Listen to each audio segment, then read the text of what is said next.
Kevin Parman présente Une fin d'aventure pour Winston, une fanfiction audio Tomb Raider. Bien que la pluie soit un élément quasi constant dans la vie d'un Anglais, ce déluge calamiteux qui bombardait le manoir des Croft depuis maintenant plusieurs jours sans discontinuer ne présageait rien de bon, car ces torrents qui déferlaient d'un ciel grisâtre semblaient davantage être la manifestation de la colère d'un être surnaturel que de simples nuages surchargés d'eau. Et encore une fois, bien que la pluie soit tout à fait naturelle en Angleterre, le vieux majordome Winston ne pouvait s'empêcher de penser qu'il s'agissait peut-être là d'une malédiction en lien avec Lara.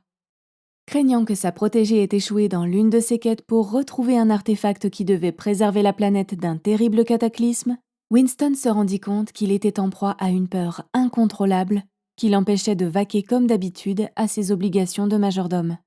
En l'absence de Lara, empêtrée dans cette inquiétude constante qu'elle puisse être en danger, la grande demeure, beaucoup trop grande d'ailleurs pour un seul homme, était devenue pire qu'une prison pour le gardien des lieux. Aussi, le dos voûté par la vieillesse et traînant les pieds, il patinait de ses pas fatigués le carrelage italien avec ses chaussures en cuir impeccablement cirées. Il avait déjà fait le tour plus d'une dizaine de fois de chaque salle, de chaque chambre et de chaque couloir. Le vieux maître de maison déambulait tristement de pièce en pièce, son plateau d'argent posé sur une main qui ne le quittait jamais comme si c'était un porte-bonheur. Puis il revenait sans arrêt sur ses pas, comme s'il voulait effectuer un rituel purificateur pour calmer la divinité maléfique qui était sûrement à l'origine du déluge qui faisait rage au dehors. Certes, Winston avait l'habitude des expéditions qu'entreprenait Lara et de ses chasses au trésor répétées autour du globe. Pourtant, malgré toutes ces années passées au service de l'héritière Croft, le majordome ne parvenait toujours pas à s'y faire. Il ne cessait d'avoir peur qu'il ne lui arrive quelque chose de grave au cours de l'un de ses voyages à l'autre bout du monde. Mais surtout, il était effrayé à l'idée qu'elle ne revienne jamais, ou plutôt qu'elle revienne, mais dans une urne, son corps réduit à un tas de poussière. À force de toujours imaginer le pire, encore aujourd'hui, Winston était sur le qui-vive. Il passait le plus clair de son temps devant les fenêtres du manoir afin de tenter d'y discerner la silhouette de Lara, qui serait enfin sur le chemin du retour.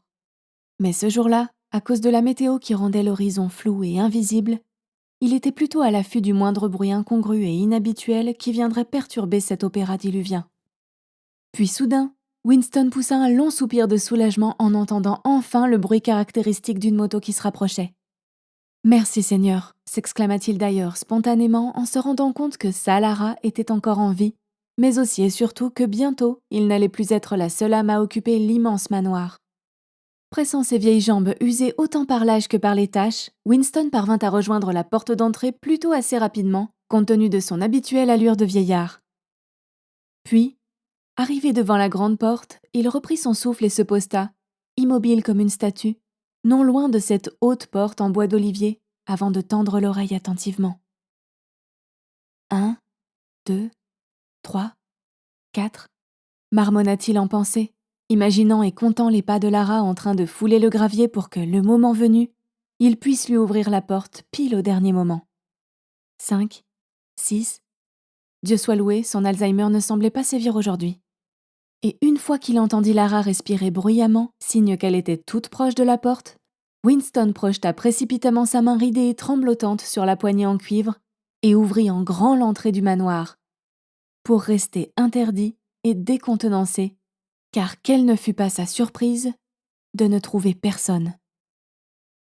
Rien, pas de Lara. Il aurait pourtant juré avoir entendu quelqu'un marcher. Était-ce une hallucination provoquée par cette entité présumée qui noyait le manoir sous une pluie battante ? Ou alors ses oreilles lui avaient-elles simplement joué un tour ? Après tout, ces dernières n'étaient plus de toute jeunesse. Puis soudainement, tandis qu'il s'apprêtait à mettre le nez à l'extérieur pour vérifier s'il y avait bien quelqu'un sur le terrain de la propriété privée, Lara apparut devant lui, presque aussi sournoisement qu'une hyène, mais en bondissant comme une lionne en pleine chasse. « Bouh !» hurla-t-elle à la face du vieux monsieur, qui fut alors pris d'une extrême frayeur. Instinctivement, celui-ci leva les mains pour se protéger le visage avec son inséparable plateau d'argent. Sursautant de peur, il sentit son cœur s'arrêter net.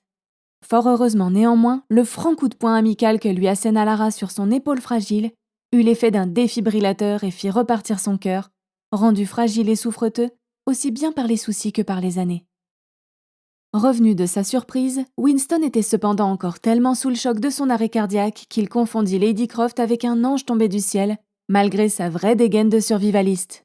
Et même si l'eau de la pluie qui perlait de sa chevelure nattée venait embellir encore davantage son joli visage d'ange, c'est en examinant son corps féminin plus en détail que Winston comprit sa méprise, lorsqu'il remarqua que les habits de Lara étaient partiellement recouverts de sang. À son grand soulagement cependant, il réalisa qu'il ne devait pas s'agir du sien, car elle n'avait aucune entaille apparente sur sa peau d'albâtre. Seules quelques taches rouges apparaissaient ici et là, un peu partout sur ses vêtements, tellement trempés que l'aventurière donnait également l'impression de sortir d'une baignade tout habillée. Vêtue comme à l'accoutumée d'un mini-short et d'un débardeur tout aussi minimaliste en tissu, celui-ci, en temps normal, ne laissait apparaître que ses bras, le haut de son torse et une partie de son ventre, comprenant le nombril et ses abdominaux. Mais là, il était si troué de toutes parts qu'il laissait deviner d'autres parties de son corps, et plus particulièrement un pan non négligeable de sa généreuse poitrine. En effet, les lacérations qui déchiraient son top laissaient entrevoir davantage de peau que son pudique décolleté. De nouveau, Winston fut sur le point de défaillir quand il constata qu'il y avait un gros trou béant, situé presque au milieu du vêtement. Cette déchirure commençait au niveau du creux entre les seins, pour s'étirer dans une parfaite ligne horizontale jusqu'au sein gauche, comme pour indiquer cette direction spécifique. Pour couronner le tout, cette lacération laissait également voir une importante partie d'aréole qui, à présent bien visible, menaçait à tout instant de s'évader à l'air libre. À cette pensée, le cœur du vieux majordome s'emballait déjà, car assister à une pareille scène accélérerait à coup sûr son trépas. Winston, qui voulait vivre encore un peu, détourna donc rapidement et pudiquement les yeux de cette vue. Dirigeant vivement son regard autre part, il ne put cependant porter son attention que sur le reste de l'accoutrement si spécial de Lara Croft qui, indéniablement, faisait d'elle quelqu'un d'unique sur Terre. Pour le reste, ses hanches étaient enserrées d'une large ceinture à deux holsters. Un cartable au cuir vieillot était à sa place dans son dos. D'épaisses chaussettes montaient jusqu'à la moitié de ses mollets de sportive, à l'instar des vieilles rangers au cuir fatigué qu'elle portait, et qui montaient jusque sur la malléole pour protéger ses chevilles. À la vue de ses bottines militaires crasseuses et boueuses, Winston grimaça sans le vouloir à l'idée de bientôt devoir nettoyer les sols. Mais les paroles que lui adressa subitement Lara lui firent l'effet d'un baume réchauffant son cœur meurtri. « Heureuse de vous revoir en vie, Winston », dit-elle, accompagnée d'un large sourire charmeur et d'un clin d'œil coquin et éphémère. Ses yeux de biche étaient toujours aussi renversants et Winston oublia instantanément tout le reste. La boue, les parquets qu'il aurait certainement à cirer, les soins qu'il aurait à lui prodiguer et les vêtements qu'il faudrait remplacer. Peu importaient les horreurs que la jeune Croft avait dû vivre ou les souffrances physiques et psychologiques qu'elle avait sans doute endurées, elle était toujours d'humeur égale, joviale, prête à plaisanter au quart de tour, surtout lorsque, de retour chez elle, elle retrouvait son beau vieux majordome toujours là, fidèle au poste, même après toutes ces années de dur labeur à son service. « Qu'est-ce que la vie sans vous, Miss Croft ?» osa répondre Winston d'un ton qu'il voulait tout aussi amuser en prenant le sac à dos que l'aventurière lui tendait. À sa grande surprise, le sac de Lara était aussi léger que s'il avait été complètement vide.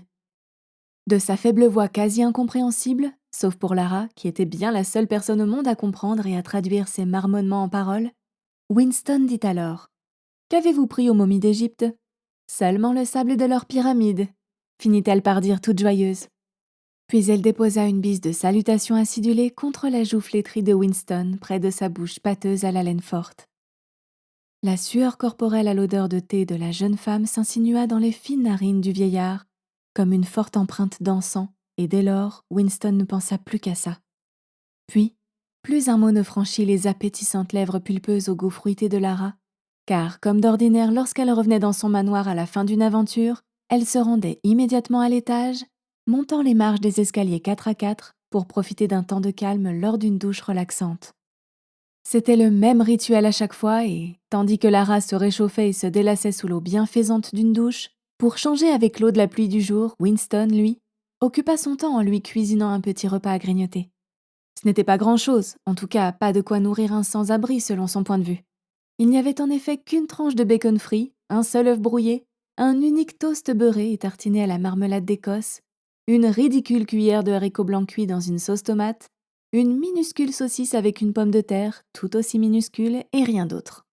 Bien évidemment, le tout était quand même accompagné d'un grand verre de jus d'orange, comme il se devait. La préparation du modeste repas terminée, Winston plaça l'assiette garnie, le verre rempli et les couverts sans plus attendre sur son fameux plateau d'argent, non sans un certain mal cependant. Effectivement, celui-ci était cabossé à divers endroits, présentant toute une série de cratères de la profondeur d'une phalange. Lara avait en effet cette fâcheuse habitude d'aimer utiliser l'objet comme cible durant ses séances de tir à l'arme à feu en plein air. Ainsi, en portant le plat riche en histoire à bout de bras jusqu'à hauteur de son torse durant son ascension par l'escalier pour accéder à l'étage, Winston se mit aussitôt à jouer les équilibristes avec le verre rempli à ras-bord de jus d'orange. Par crainte d'en renverser, le vieux majordome ne le quitta donc pas des yeux. Fort de ses innombrables années d'expérience dans ce domaine, néanmoins, aucune goutte ne s'avisa de sauter hors du contenant. Mais Winston, malgré son excellente maîtrise, décida de presser le pas pour ne pas trop jouer avec sa bonne fortune. Ainsi, en moins d'1 minute, quand il arriva enfin sans encombre au seuil de la chambre personnelle de Lara, il entra directement et sans frapper avec son plateau rempli de nourriture afin de le déposer rapidement avant de risquer de voir un des aliments dégringoler du plateau. Le majordome indiscret eut ainsi l'étonnante surprise de découvrir une jeune fille ravissante qui s'était endormie sur son grand lit au drap blanc nuageux, une serviette de bain très sensuellement enroulée autour de son corps encore humide de la douche. L'héritière Croft, après sa douche chaude et relaxante, était tombée épuisée de fatigue. Lara s'était endormie, comme l'aurait fait un petit bambin après une journée passée à jouer sans faire de sieste. D'ailleurs, à bien des égards, elle restait encore une enfant, se dit Winston en la voyant ainsi. Il dut s'avouer néanmoins que sa silhouette, belle comme une diablesse tentatrice ou comme une déesse antique, lascivement couchée, attirait irrémédiablement son regard sur ses formes tel un aimant. Ne pouvant en effet détourner ses yeux de la vision divine de cette hourie, digne d'un harem paradisiaque, il commença dès lors à la contempler comme si c'était une œuvre d'art avec le regard appréciateur d'un collectionneur, envieux de l'acquérir. Après avoir quasiment passé toute sa vie au service de la famille Croft, c'était bien la toute première fois que Winston considérait l'héritière ainsi, lors d'un moment aussi intime. Sans avoir perdu de sa superbe, sa chevelure mouillée avait simplement perdu son habituelle natte tressée au profit d'une coiffure où tous ses cheveux étaient à présent tirés vers l'arrière et où les traces du passage d'un peigne étaient encore visibles. Sa serviette de bain, un brin imbibé par l'eau de la récente douche, lui collait à la peau en cachant au mieux les parties les plus secrètes de sa personne. De ce fait, seuls ses jambes et ses bras, fins mais musclés, étaient visibles. Par ailleurs, Lara, plongée dans un profond sommeil réparateur, attendrissait son majordome et le rassurait. Un peu confus par ses sentiments ambivalents et nouveaux, il restait néanmoins serein, sachant qu'elle ne se réveillerait pas, lui évitant d'avoir à subir la honte d'être pris en flagrant délit de voyeurisme. Toutefois, dès que son regard s'attarda davantage sur la forme harmonieuse d'un de ses pieds délicats, Winston eut tout de même honte que cette vision puisse l'hypnotiser autant qu'un tour d'illusionniste. D'emblée, il se trouva plongé dans un trouble et une incompréhension. En effet, le vieil homme avait terriblement de mal à comprendre pourquoi il se focalisait ainsi sur cette partie, après tout anodine, du corps de Lara, lui qui n'avait alors jamais porté autant d'attention aux pieds de qui que ce soit. Et pourtant, Winston ne voyait dorénavant plus que cette plante de pied dénudé. Aux premières loges du spectacle auquel il était en train d'assister, il développa d'une manière assez étonnante un fétichisme qu'il n'aurait jamais imaginé auparavant. Spectateur tellement habitué des rides sur sa peau, les plis délicats de la plante du pied de Lara suffisaient à eux seuls à créer une attirance, à créer comme une sorte de lien entre ces deux êtres. Ayant une vue complète sur la merveilleuse plante blanche de ce pied nu, ainsi que sur le dessous des 5 angéliques orteils, tous plus beaux les uns que les autres, son talon à la forme parfaitement ronde et sans imperfection aucune s'offrit à lui. Quand bien même ce pied venait, il n'y a pas si longtemps, de parcourir des kilomètres et des kilomètres dans la boue, enfermé dans une Rangers épaisse, celui-ci restait, pour ainsi dire, divinement beau et féminin.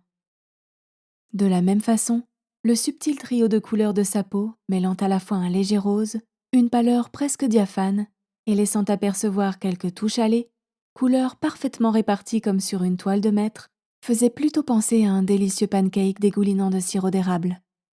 En plus de la surprise d'entendre son ventre affamé grogner, l'aura indéniable que dégageait ce pied, banal au premier abord, fit néanmoins subitement ressurgir la douleur dans la poitrine du vieux Winston, et la résurgence de cette nouvelle pointe au cœur inquiéta le majordome.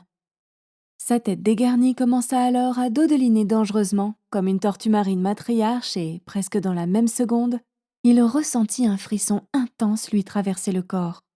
Winston ressentit alors la morsure affreuse et glacée du froid lui enserrer le cœur, encore plus fort que la fois où Lara, durant ses jeunes années rebelles, l'avait volontairement enfermé dans la chambre froide du manoir pour s'amuser. Son cœur se mit à battre de plus en plus rapidement, avant de brusquement ralentir. Puis son souffle s'accentua, comme celui d'un homme essoufflé après une épuisante séance de sport. Pris de panique et pour l'unique fois dans l'ensemble de sa longue carrière, Winston lâcha involontairement son précieux plateau d'argent. Bien que cette maladresse lui fît pousser un de ces gémissements coutumiers dont il avait pris l'habitude en avançant en âge, l'ultime bruit qu'il entendit, peu avant de sombrer, fut le tintement de la vaisselle de son plateau lorsque celle-ci tomba sur la moquette immaculée. Ce bruit résonna à ses vieilles oreilles comme l'accueillante cloche de bienvenue des portes du paradis de Saint-Pierre. Mais ce ne fut que dans sa dernière seconde de vie que Winston comprit, en observant Lara dormir et constatant que ses paupières devenaient lourdes elles aussi, que la fin de cette aventure avec Lara avait été bien plus proche que prévu.